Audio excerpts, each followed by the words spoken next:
इंतजार करने के लिए शुक्रिया।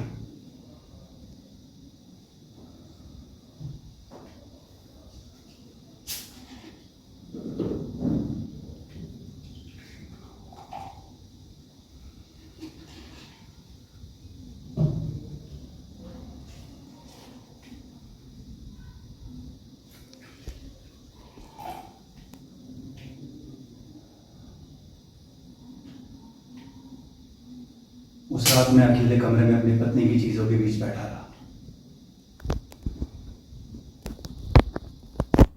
उस घड़ी शायद मैं अपने में नहीं था। मुझे कुछ भी समझ में नहीं आ रहा था।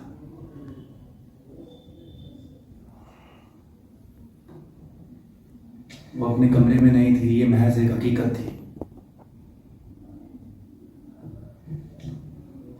किंतु वे उसे पकड़कर क्यों ले गए थे? ये भयानक भेद मेरी पकड़ के बाहर था।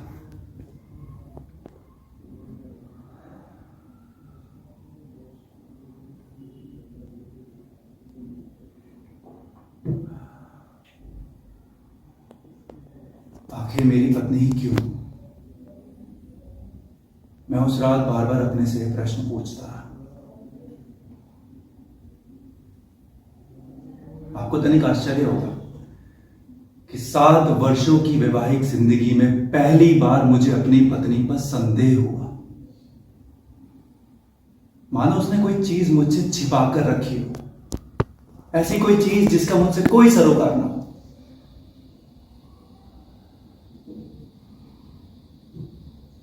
बाद में मुझे पता चला कि गेस्टापो पुलिस बहुत दिनों से उसकी ताक में थी। उसके पास से उन्हें कुछ गैरकानूनी पैम्फलेट्स और पर्चियां मिली थी, जो उन दिनों अज्ञात रूप से लोगों में बांटी जाती थी।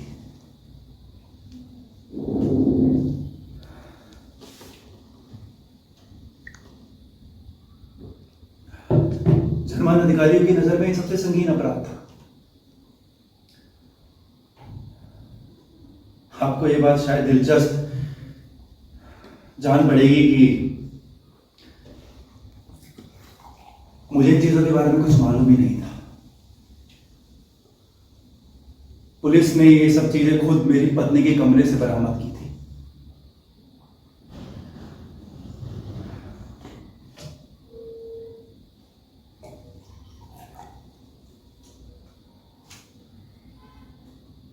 उस रात से पहले तक मैं और वो एक ही कमरे में सोते थे,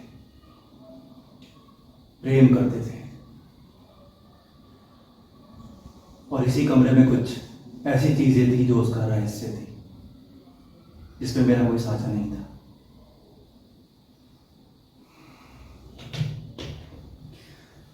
आपको ये बात दिलचस्प नहीं लगती कि वे मेरी पत्नी को मुझसे कहीं अधिक अच्छी तरह जानते थे?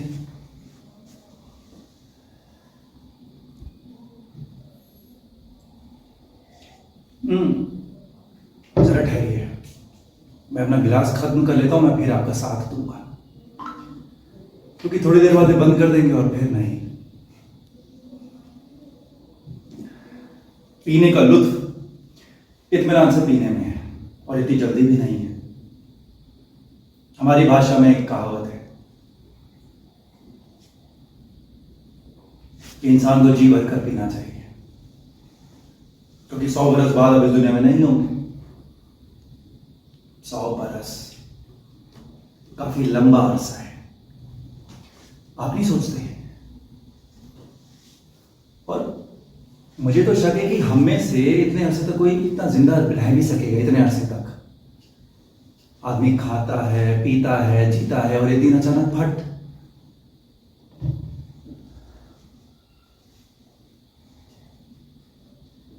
नहीं जनाब, भयानक चीज मरना नहीं है। लाखों लोग रोज मरते हैं और आप चूक भी नहीं करते। भयानक चीज यह है कि मृत आदमी अपना भेद हमेशा के लिए अपने साथ ले जाता है, और आप उसका कुछ नहीं बिगाड़ सकते। वो हमेशा के लिए हमसे मुक्त हो जाता है।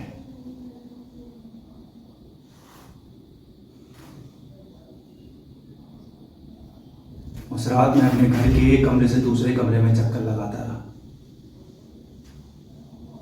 और आपको शायद हंसी आएगी कि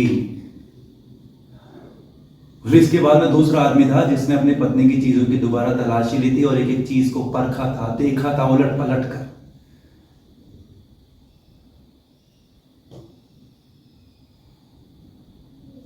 मुझे विश्वास नहीं हो रहा था कि वो अपने पीछे एक भी ऐसा निशान नहीं छोड़ जाएगी जिसके सहारे मैं कोई ऐसी चीज पा सकूं जिसमें मेरा कुछ साझा रहा। अपने विवाह की पोशाक, ड्रेसिंग टेबल की दराज में रखे कुछ पत्र जो विवाह से पहले मैंने उसे लिखे थे, कुछ पंख और पत्थर जिन्हें वो जमा किया करती थी।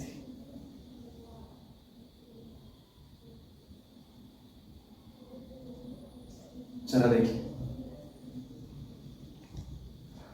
7 वर्षों की विवाहिता जिंदगी के बाद मैं अपनी पत्नी की चीजों को कुछ इस तरह टटोल रहा था कि मैं उसका पति ना होकर कोई भेदिया, कोई पुलिस का पेशेवर नौकर।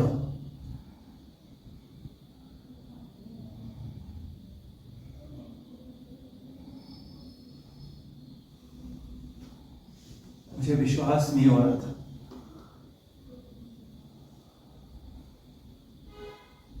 कि मैं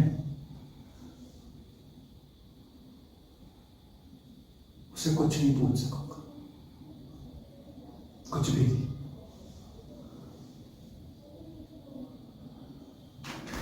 वो उनके हाथों नहीं बच सकेगी, ये मैं जानता था।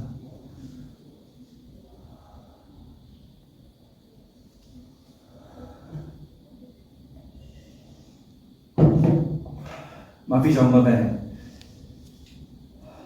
थोड़ा जज्बाती हो गया। क्या है कि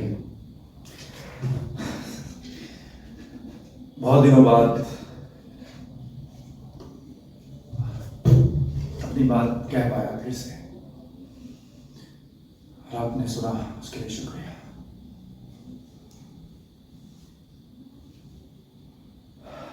अभी मैं चलता हूं, उम्मीद है कि फिर मुलाकात